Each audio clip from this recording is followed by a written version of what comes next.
Are you coming to the tree where they strung up a man, the same murder three? Strange things that happen here, how stranger would it be if we met at midnight in the hanging tree? Welcome to Strange Things, broadcasting from the Arkanasa Radio Studios in Laredo, Texas.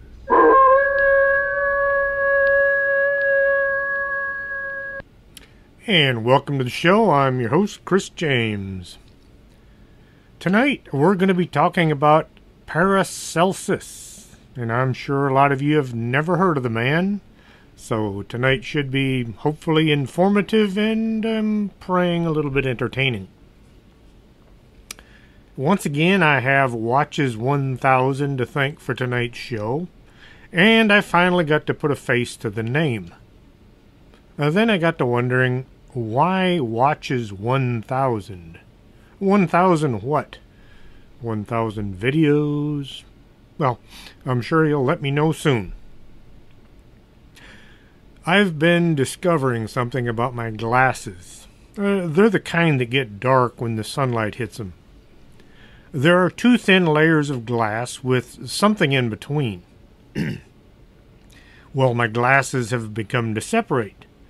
There's a weird area right where I look at the most when reading that is all blurry as the two pieces separate.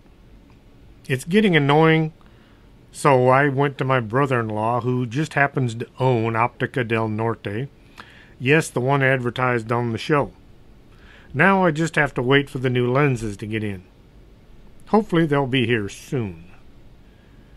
Otherwise, I won't be able to read. Another weird thing about transition lenses, if they get really cold, they go completely black. If you're outside in the cold and then you go inside, you'll have to wait for them to warm up in order to see anything. Boy, is that a surprise. My next lenses won't be transitions. I'll just get sunglasses and clip on the top. I watched that new TV series, Project Blue Book. It's a neat show. Lots of action and suspense. It's about as historically accurate as anything Hollywood ever does. J. Allen Hynek was a member of Operation Sign long before Project Blue Book was started. He was also in Project Grudge. He didn't believe in flying saucers. It took him several years of looking at the evidence before he began to realize there were things flying around in the sky that couldn't be explained. Well, Captain Ruppelt, who was in charge of starting Project Blue Book, wanted to get to the bottom of UFOs whether they were real or not. He instituted a structured examination for field interviews. He was the one who coined the phrase UFO, not Dr. Hynek. I'm not too sure who Dr. Quinn is supposed to be in the TV show. That's Captain Quinn is supposed to be in the TV show. He acts more like Captain Gregory or Major Quintanilla, but that's Hollywood for you. Entertaining to watch, historically way off. What bothers me about any time they do something like this is people will watch the TV show and then they think that's how it actually was. If you want to listen to the real history of Project Blue Book, check out the archives on December 3rd, 2018. I got as close to the real story as I could, and I hope I got all the information correct, but I did a lot better job than Hollywood. I'm still going to catch the next episode on TV. Like I said, it was very entertaining, if not very informative. Way back in time, people were living off the land far more than today. You had to find food, either growing in the ground or walking around on all fours. Killing an animal was sometimes dangerous. Some of the animals really objected to being placed on the menu. That which didn't kill you was on the table for dinner. This brought about the concept of raising cattle and goats to eat. Much safer than going after, say, a honey badger. Then there were the plants growing out in the wild. Someone had to pick one and then eat it. If he didn't die, then the rest of his tribe knew it was safe to consume. I would love to have seen the conversation leading up to the very first person to eat a jalapeno. Go ahead, eat it. What's the worst thing can happen? The first guy to eat a jalapeno was also the first guy to use all of our four-letter words in one sentence. After the guy didn't die, I'll bet he somehow managed to convince his fellow tribesmen it tasted great and they should try it as well. Now, see, this is one more reason women live longer than men. Oh, and yes, this reminds me of something from my past. Back in 1986, my unit was flown to Gowan Field, Idaho for winter training. It got down to 20 degrees below freezing at night. Yes, this is cold beyond anything I ever want to experience ever again. This was combined with transitioning to the M60A3 tank, the predecessor to the M1 tank.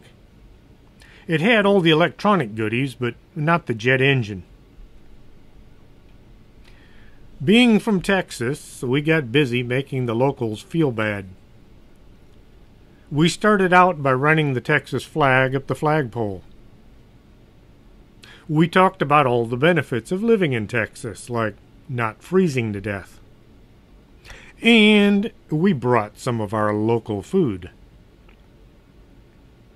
Army food is dull and uninteresting at the very best. The folks tasked with putting food on the plate tend to be unhappy, so they wish to pass this on to others. I don't know of anyone who can make so many people feel so bad on a regular basis and still hold on to their jobs. Ever wonder why so many people in the Army smoked? It was to get the taste of the food out of the mouth. A couple of the Idaho soldiers were wandering around in our chow hall. It had been theirs until we took it over. They were trying to act tough, like they still owned the place. Well, they did kind of, but it was ours until we left. At the very end of the chow line sat a huge can of jalapenos. Nice big juicy ones, too. They both looked at the can and asked what these green things were. To which one of our guys said it was kind of like candy and they were welcome to try one. One of the soldiers pulled a big old green pepper out, popped it in his mouth. He chewed just enough for the capsicum to hit his tongue as well as the entire inside of his mouth. He looked like he was about to blow up, so the same sergeant told him to drink some hot coffee to calm the effects. Hot coffee after a jalapeno. Yum, yum. We never saw any of the Idaho soldiers in our chow hall after that day. And now, back to the history of eating things. You'll know that one guy, the type. He wanders around just putting any old plant in his mouth to see what happened. Eventually, he would become known as a shaman.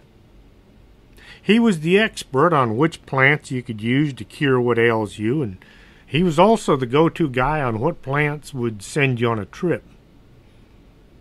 Eventually, men began to study why some plants were good for you while others just might end your life. Toxicology is a branch of knowledge dealing with the scientific study of the characteristics and effects of poisons on living organisms. The man considered to be the father of this discipline is Philippus Aurelius Theophratus Bombastus von Hohenheim, also known as Paracelsus. That's the thing about old rich European families. They just love to have as many names as you could possibly squeeze together. Can you imagine trying to write all that on a driver's license? Paracelsus was born in 1493 in Egg, a village close to Eltz Pass in Switzerland. His mother died a few years after his birth, and his father Wilhelm moved his family to Villach, Carinthia, a large city in Vienna. Wilhelm told folks he was a descendant of George Bombast von Hohenheim, the commander of the Order of St. John in Rohrdorf. The Order of St. John was also known as the Order of the Hospitallers. The Hospitallers arose in the early 11th century at the time of the great monastic Reformation as a group of individuals associated with an Amalfittan hospital in Muristan, which is a district of Jerusalem. They were dedicated to John the Baptist and founded around 1023 by Gerard Tom. They were there to provide care for the sick and injured, the pilgrims coming into the Holy Land. They were later known as the Knights Hospitaller. If you saw the movie The Kingdom of Heaven, there were the Knights Templar, and then there were the knights that served the king, and kind of in between the two were this one group of guys that seemed to know something about medicine. The guy that pulled the arrow out of the king's side. Those were the Knights Hospitaller, kind of the field medics of today. Unfortunately, they weren't all that well versed in medicine. And back to the story. Wilhelm was a physician, and he taught his son in botany, medicine, mineralogy, mining, and natural philosophy. If you were from a poor family, you learned how to work in whatever type of job your father had, mostly farming. Just maybe, if you were lucky, you might get sent to work as an apprentice and learn a new trade, but this was more like indentured servitude than a job. An apprentice was there to do everything that the master didn't want to do.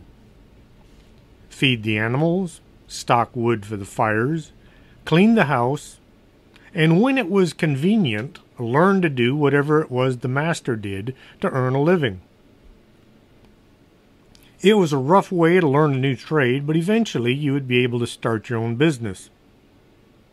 Oh yes, and apprentices didn't get paid anything either. Paracelsus went by his given name, Philippus von Hohenheim. The name Paracelsus didn't come into being until 1536. I'm going to refer to him as Paracelsus since that's what most folks know him as today, and his given name was just way too long. Growing up with a father who was a physician meant Paracelsus was more than likely going to become a physician as well. So, from an early age, he watched his father work on the sick and injured, learning how to treat different ailments.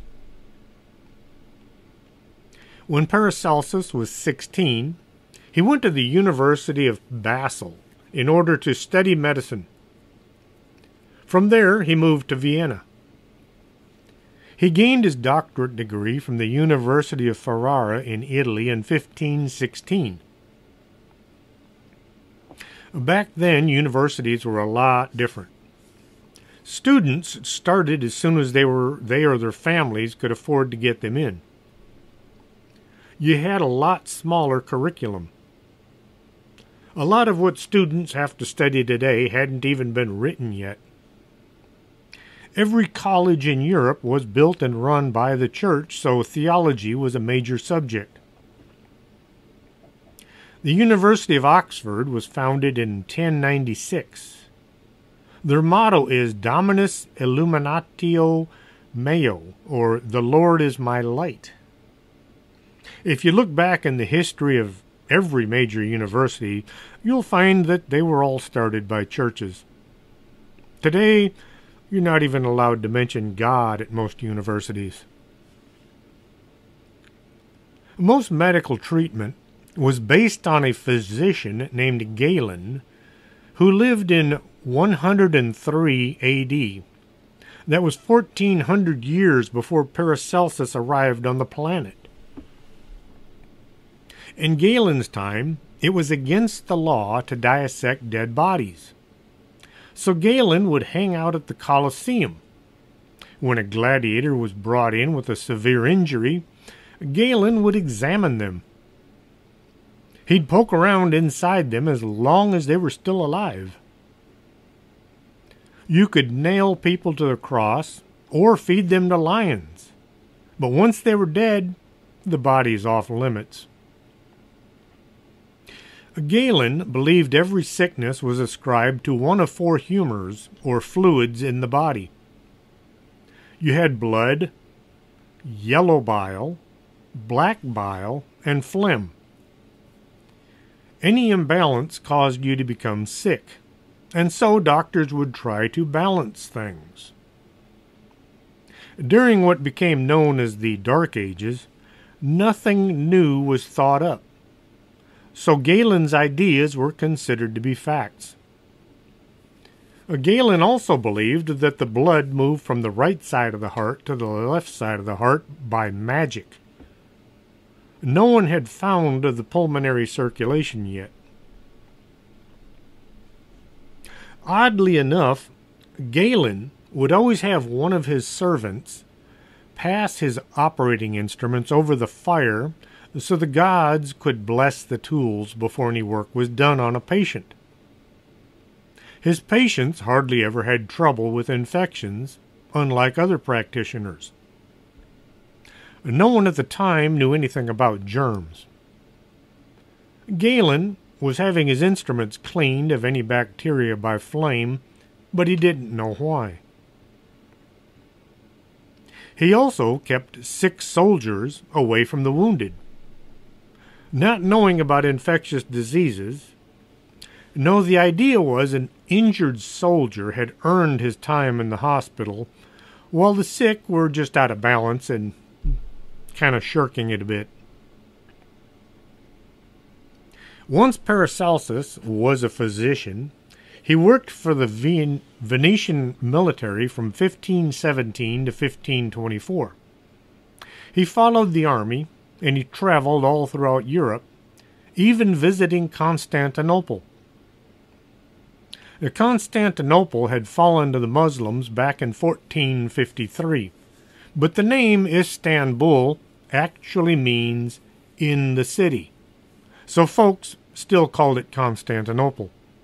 In 1526, Paracelsus bought the rights of citizenship in Strasbourg to establish his own practice.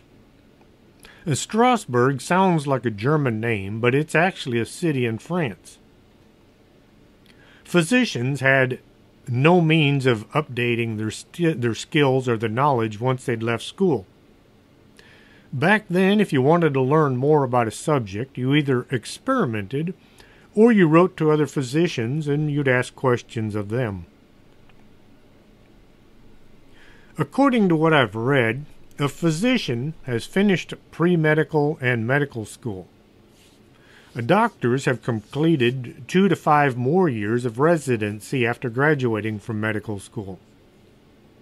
Physicians treat patients with drugs and medication, and doctors may use surgery and more comprehensive medical treatment. That's according to a few websites. So I'll just keep calling him a physician.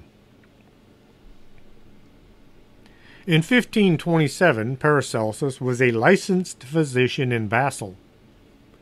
This also allowed him the privilege of lecturing at the University of Basel. He wasn't a professor there, but he was a visiting lecturer. Basel at the time was a center of the Renaissance humanism. Medical teachings were given in Latin, but Paracelsus' lectures were held in German. He said his words should be available to anybody, whether they had advanced education or not. Paracelsus would say a lot of not very complimentary things about his fellow physicians.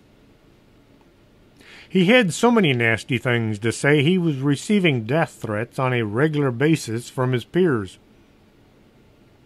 He said people such as barber surgeons, alchemists, apothecaries, and others who also lacked an academic background knew more about medicine than those who taught at the university, but never practiced what they taught. Kind of like saying that a splinter of experience is better than a forest of training. Barber surgeons were one of the most common European medical practitioners of the Middle Ages. They were generally charged with caring for soldiers during or after a battle. And in this era, surgery was seldom conducted by physicians, but instead by barbers who already had razors which were indispensable to their trade, and they were called upon for numerous tasks ranging from cutting hair to amputating limbs. You could have your legs sawed off and get a nice clean shave, all using the same blade. In that period, the surgical mortality was very high, due to blood loss and infection. The practice of passing the instrument over the flame to bless them was considered pagan, and so modern surgeons, like the barbers, were never bothered with such things. Since doctors thought that bloodletting treated illness, barbers also applied leeches. Meanwhile, physicians considered themselves to be above surgery. Physicians mostly observed surgical patients and offered consultating, but otherwise often chose academia, working in universities, or they would find some residence in a castle where they would only treat the wealthy. The Inquisition was still going on. You could find yourself standing in front of the congregation of the Holy Office of the Inquisition just by upsetting the wrong people. People who had money or positions in society, like, say, other physicians and college professors. Paracelsus publicly burned editions of the works of Galen and Avicenna. He was prone to many outbursts of abusive language, abhorred untested theory, and ridiculed anybody who placed more importance on titles than on practice. He sounds like he was an exciting teacher. He would tell his students that the patients are your textbooks, and the sickbed is your study hall. He wanted them to get out there and work on people and stop just reading about it and talking about it. Like a lot of strong, opinionated people, Paracelsus became the target of those he talked bad about. Instead of sending him to the Inquisitionists, someone filed a lawsuit. Well, knowing he couldn't win, in 1528, he packed his bags and headed for safer location. Paracelsus moved to Nuremberg, Germany. Unfortunately, his reputation preceded him, and the local medical practitioners refused to allow him to practice in the area. They didn't grant him a license to practice medicine in Germany. International trade had been around since people first figured out how to travel. In the 1500s, goods were coming from the far side of the world, much sought after by those living in Europe. The sailors are stuck aboard ship for months, surrounded by other men, and no one ever bothers to bathe. Now my cat's trying to get at my computer again. I don't know what the attraction is. Every time I sit down to do a show, bang, there she is on the computer trying to order more cat toys. The smelly isn't a strong enough word for the conditions on board ship back then.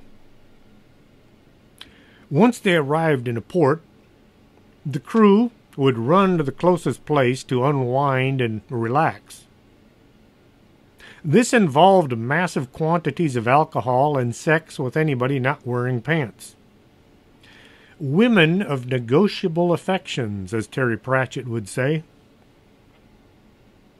As people from different parts of the planet came together, they share things like culture, food, and diseases. Well, then it's back aboard ship for a few months traveling back home. Then it's time to party once again. I've known a lot of folks in the Navy and a lot of others who served on merchant marine vessels. I even knew one guy who was the captain of a giant oil tanker. They almost all went wild once in port. Kind of a tradition, I guess. As goods came from the West Indies, the sailors brought with them syphilis. Syphilis is a sexually transmitted infection caused by the bacterium Treponema palladium. Why does this always have to be in Latin? The signs and symptoms of syphilis vary depending on which of the 4 stages it presents. The first stage presents with a single canker or a firm, painless, non-itchy skin ulceration. There could be more than one, but usually there's just the one.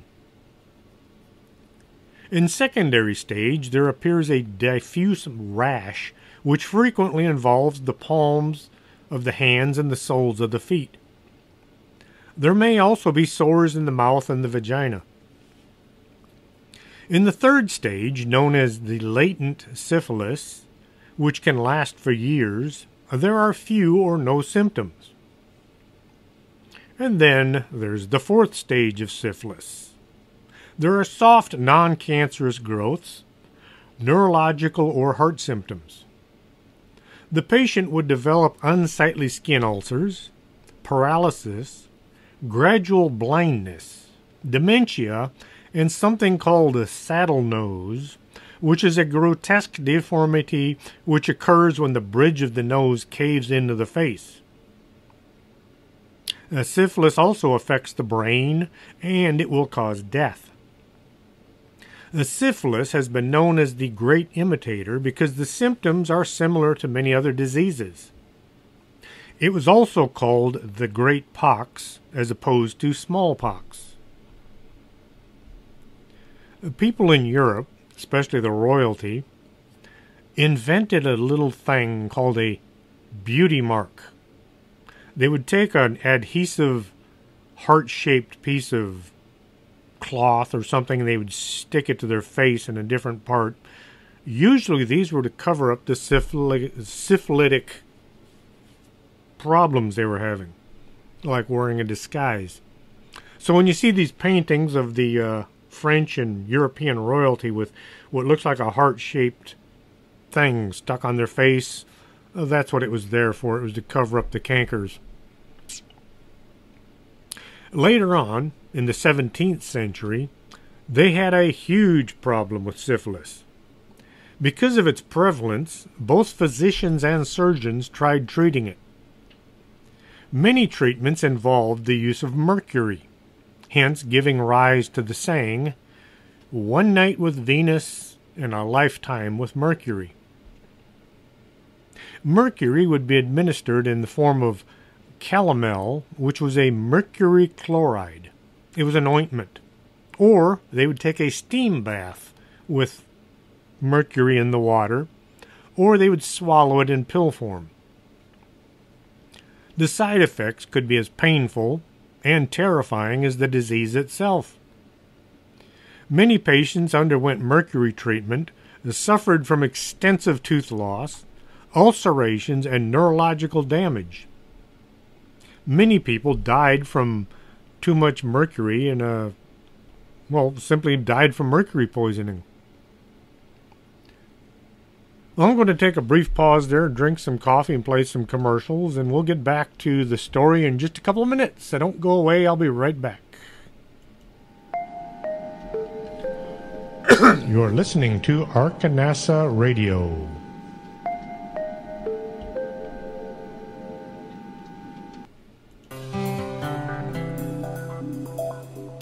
Are you taking care of your skin, or are you going to wait and see how time treats you?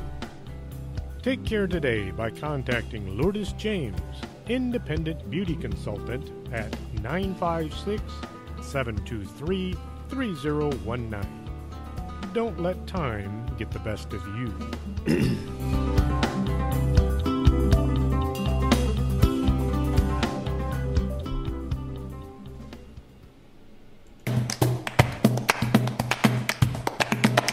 Did you go out UFO hunting and couldn't focus on the sky? Swing on by Del Norte Optical, 107 Calle Del Norte, right across from the Embassy Suites. That's not a weather balloon, that's a flying saucer.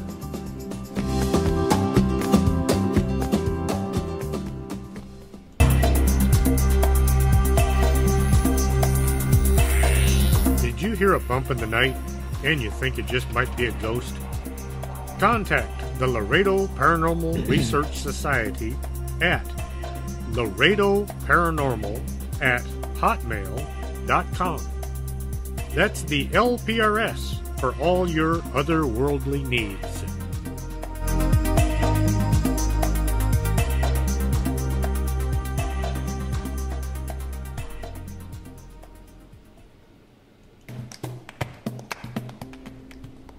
Coffee, nectar of the gods. And at the Organic Man Coffee Trike, you'll find coffee made the right way, one delicious cup at a time. Stop on by 4501 McPherson, Suite number 9. And remember, life is too short to drink bad coffee.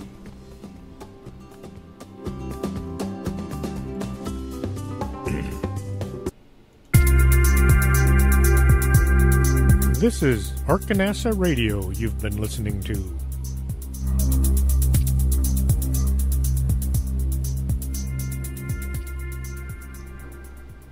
I always find it necessary to take a small break halfway through the show so I can drink some coffee and clear my throat and hopefully make it through the rest of the hour. In the 1500s, the treatment for syphilis was guaiac wood. An oil was made using the leaves and it was given to the patients. Since the third stage of syphilis is when it goes into latency, the physicians at the time thought they were actually curing the disease. The Fugger family, who were big into banking, politics, and shipping, lauded the use of guaiac wood as a cure for syphilis. This and the fact that their ships were bringing in large quantities of the guaiac wood oil made people happy, thinking they were saved from this dreaded disease that nobody was quite too sure how it was spread yet. Well, Paracelsus attacked the use of the wood oil as being unproven, and he said it was a scam. This made him very unpopular with most of the movers and shakers in Germany. When someone says they have the cure for disease that is running rampant throughout the country, anybody throwing a wet towel on the idea can become unpopular. Paracelsus's writings were banned by the Leipzig Faculty of Medicine, who were represented by Heinrich Stromer, who just happened to be a close friend and associate of the Fugger family. I don't see anything wrong there. Alchemy is an ancient branch of natural philosophy, a philosophical proto-scientific tradition practiced throughout Europe, Africa, and Asia. originating in Hellenistic Egypt, primarily Alexandria, between the 4th and 3rd centuries BC. Its aims were to purify matter and perfect certain objects. The common aims were chrysopoeia.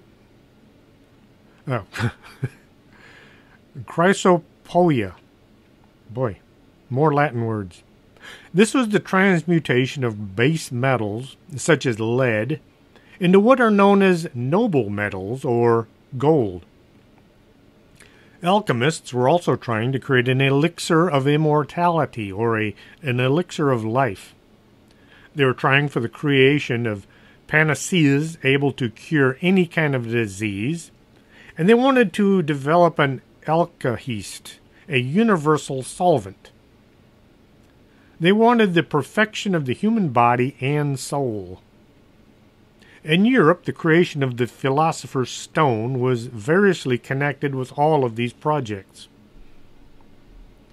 During the Dark Ages, anything not directly attributed to God was deemed to be the works of the other guy, the devil. When kings began to amass huge piles of gold, they began to fear somebody suddenly coming up with a means of making gold for everyone. If lead could be turned into gold, it might make the king's pile not quite so valuable. So they put pressure on the church to see to it that alchemists and their doings were considered heretical, while at the same time many kings hired alchemists to turn lead into gold so the king would be even wealthier.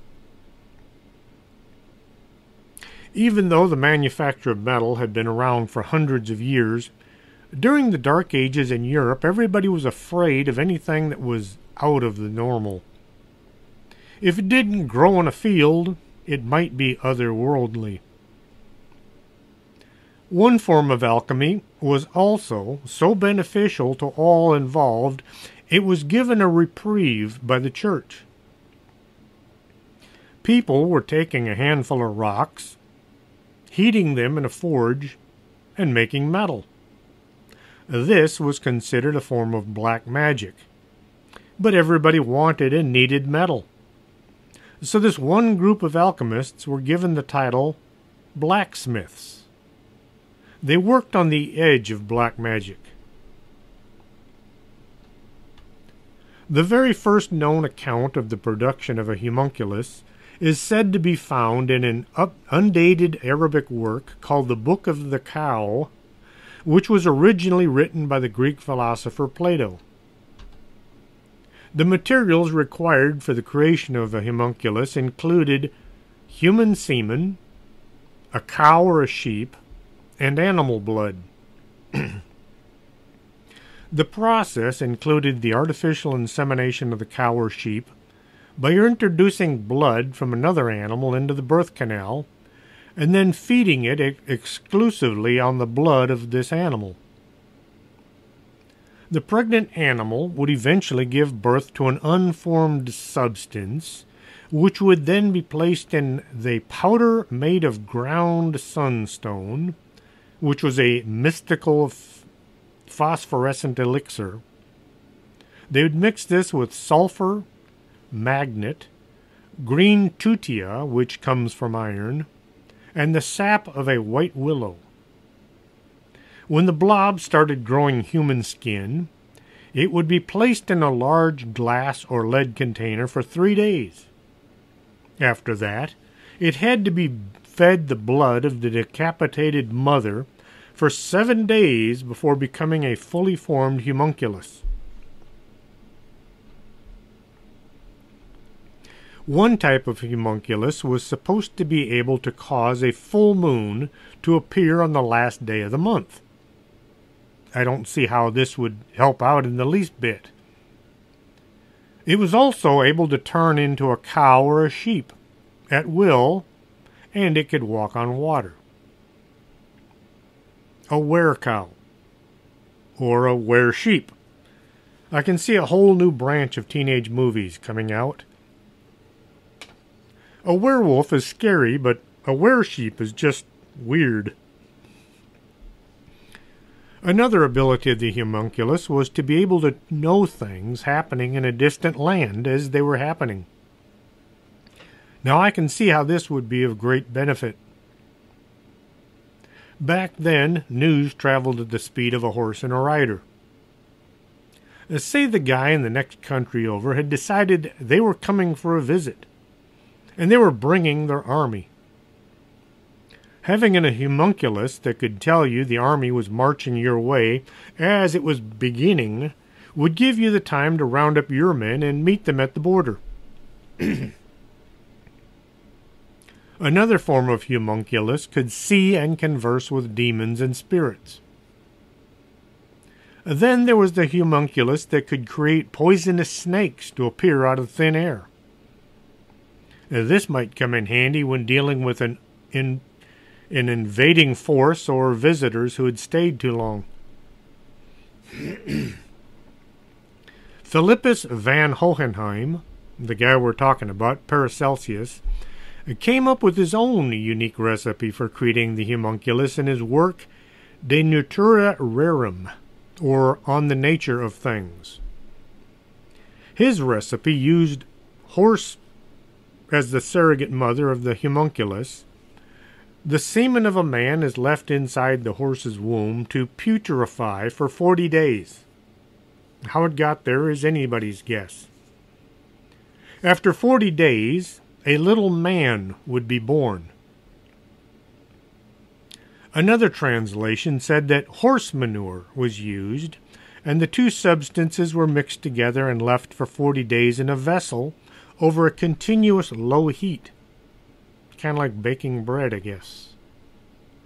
Rather than using the homunculus to perform magical feats, Paracelsus thought that the homunculus should be educated with the greatest care and zeal until it grew up and began to display intelligence. Paracelsus also claimed that the procedure for making the homunculus is one of the greatest secrets revealed by God to mortals, perhaps suggesting that the creation of artificial life is divine wisdom that may be used by human beings. Now remember, Paracelsus abhorred untested theory, and he ridiculed anybody who placed more importance on titles than on practice. He came up with the theory of creating a homunculus and then educating it. I searched and I searched, but I never found any reference to Paracelsus ever actually creating a homunculus, but I don't read Latin or German, so I can't go back and read the original writings. I'm left with only the translations. Now, considering how he felt about untested theories, I'll bet he did spend a few years trying to see if his idea would work. Wonder if he had any success. Now, there's a plant called the mandragora, or the mandrake, that looks a bit like a human. One belief is this plant was formed when the hangman ejaculated at the time of death.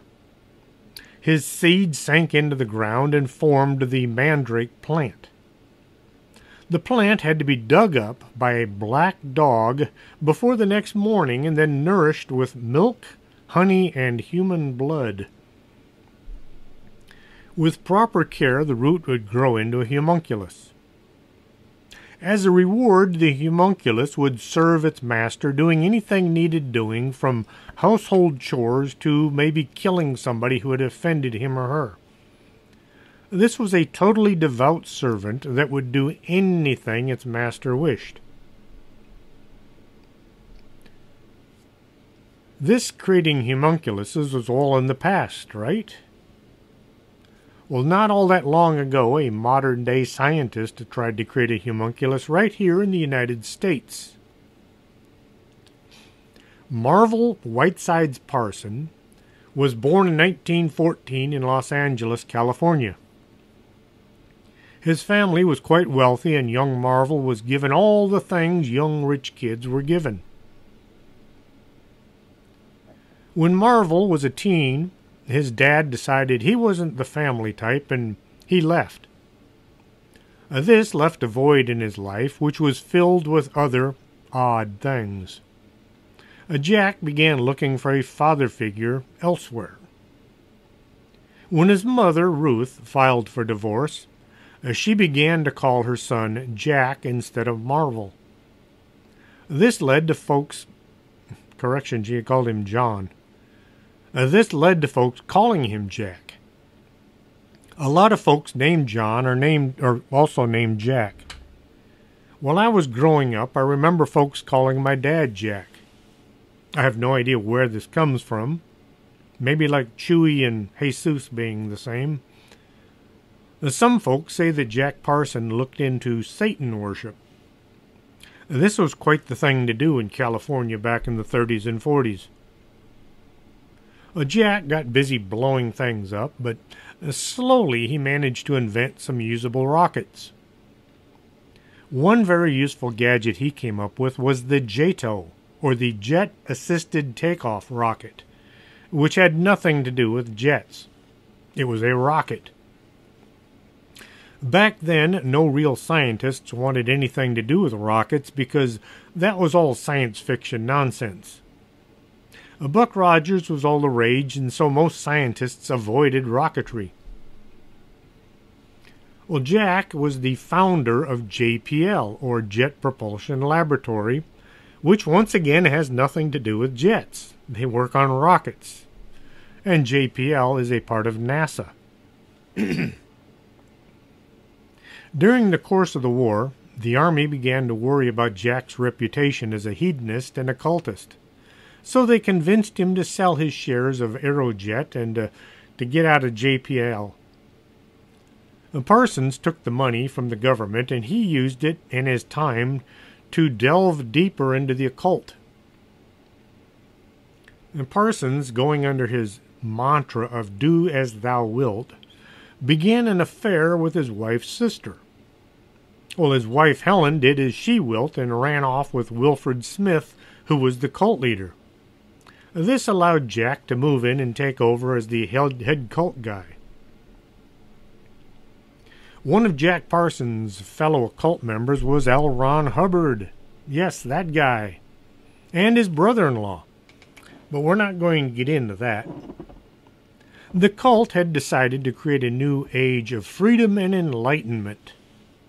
They did this by performing the Babylon Working. The Babylon Working was a series of magic ceremonies or rituals performed from January to March 1946 by the rocket scientist and occultist Jack Parsons and his fellow cultists. This ritual was designed and performed to manifest an incarnation of the divine feminine called Babylon. The project was based on the idea of Aleister Crowley and his description of a similar project in his 1917 novel, Moonchild. Aleister Crowley was an English occultist, ceremonial magician, poet, painter, novelist, and mountaineer. He founded the religion of Thelma, identifying himself as the prophet entrusted with guiding humanity into the Aeon of Horus in the early 20th century. He was a prolific writer, and he published widely over the course of his life. He was the creator of the cult that Parsons was now into. The first stage of Babylon involved invoking an elemental mate. If you listen to the story, the show I did on ghosts and spirits, elementals were creatures that were never born on this planet. A ghost or spirit is someone who dies, but their energy remains on the planet. An elemental, well, they come from some other dimension. We might refer to them as demons also. Well, the cult performed the ceremony, and lo and behold, a woman named Marjorie Cameron showed up out of nowhere, and Jack thought that she was his creation. She was actually a young starlet who hung out with anybody she thought could further her movie career. Well, Thrush Flush with the thrill of success, Parsons, thinking he had created Cameron, wasted no time performing the second part of the ritual that was supposed to create the Moonchild, or the homunculus. The name Moonchild sounds like either the offspring of two hippies or one of Frank Zappa's kids. However, this Moonchild, being a homunculus, was going to be a small human, fully formed at birth, who would do the bidding of his master, namely Jack Parsons. Parsons was kind of trying to create his own little slave. When Aleister Crowley got wind of what Parsons and Cameron were about to do, he became enraged. I don't know if it was because he had never tried to create his own homunculus or he thought it might be too dangerous, but Crowley tried to stop him. Before the homunculus could be summoned or formed or popped into being, Parsons found he had spent just about all of his money. He was close to bankruptcy.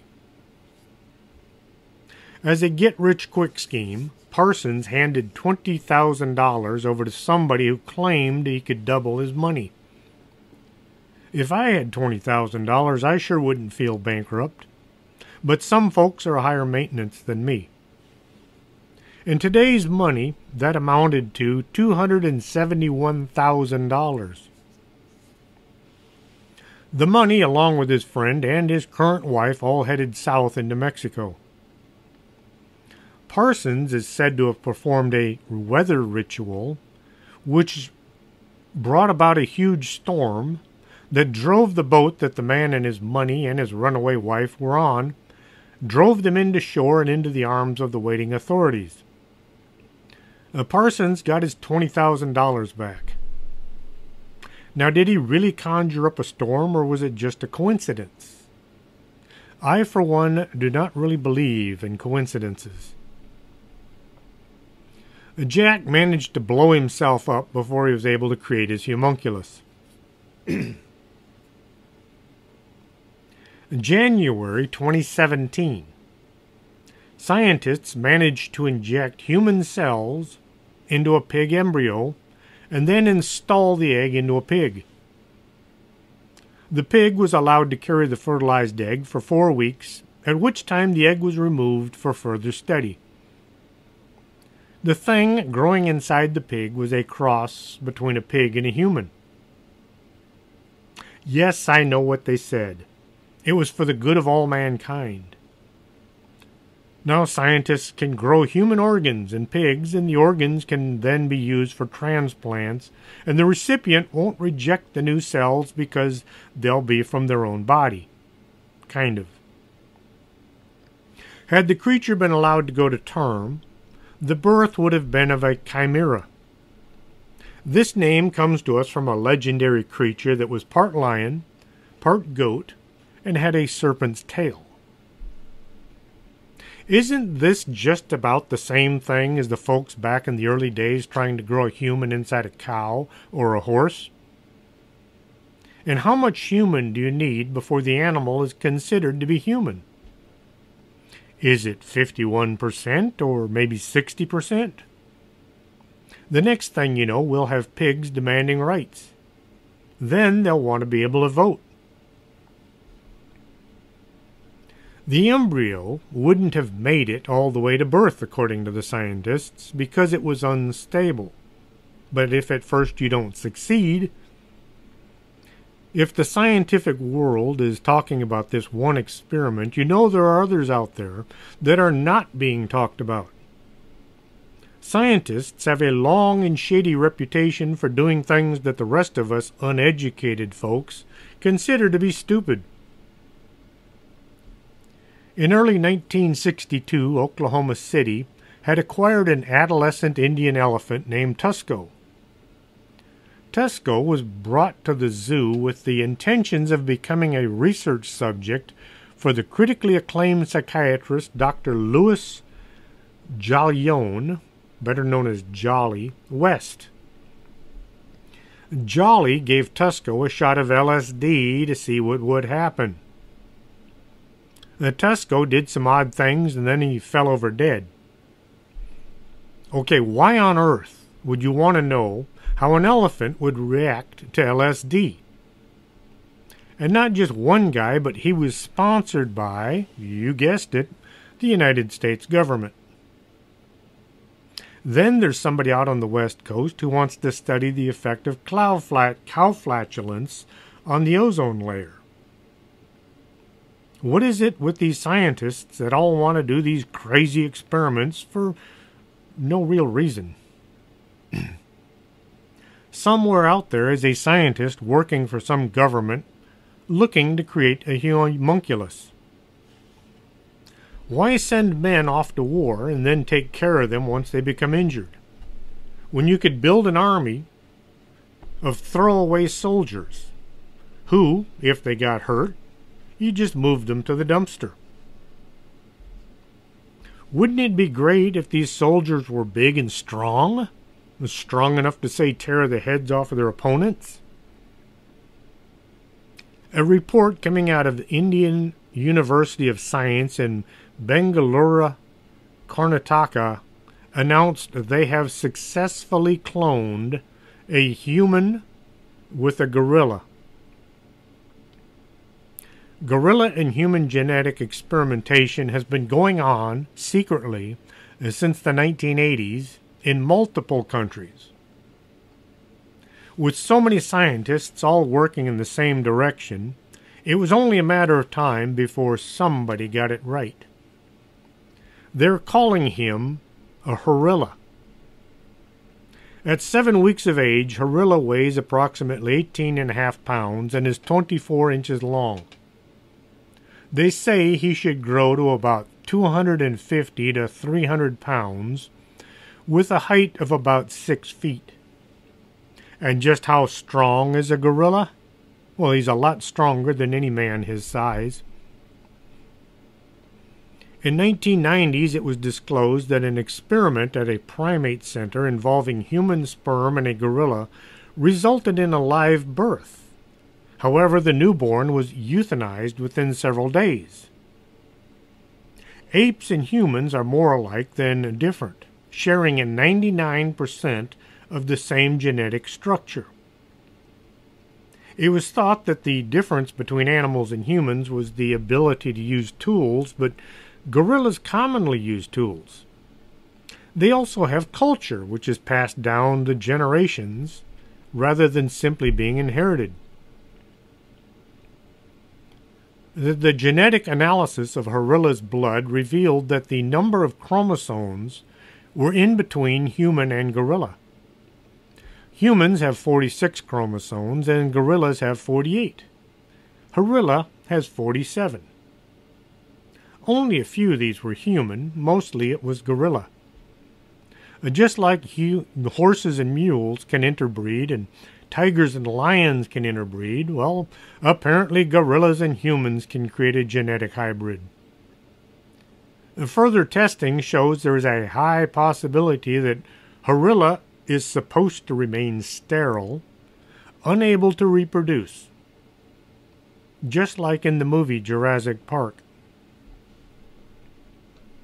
The thing a lot of folks got wrong in the movie Planet of the Apes, the 1974 version with Charlton Heston and Roddy McDowall, is gorillas are usually gentle with occasional outbursts of rage. Chimpanzees, on the other hand, can be downright vicious. They attack each other all the time. They tear up anything they can get their hands on. Chimpanzees have even been known to eat people.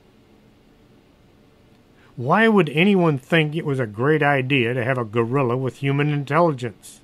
But then, it might be a downgrade. There must be a long-term goal to make a human gorilla. The thing that always comes to mind is an army of super strong soldiers. So now we know there are successful experiments creating human-pig hybrids as well as human-gorilla hybrids. We already knew scientists have very little regard as to whether an experiment is a good idea. They tend to just say, What could possibly go wrong? Now, Paracelsus did have some contributions to medicine. One contribution to the field of medicine was the idea that pathological changes were caused not only by internal factors, the four humors, but also by external factors. These included cosmic influences with differing climate in different countries, as well as toxic matter which originated in food. Additionally, Paracelsus proposed that all natural substances have two types of influences, a harmful one and a helpful one, which were separated by means of alchemy. This led to one of Paracelsus' most famous adages, which is also the fundamental principle of classic toxicology. All things are poison, and nothing is without poison. Only the dose makes a thing non-poison. This has often been shortened to, the dose makes the poison.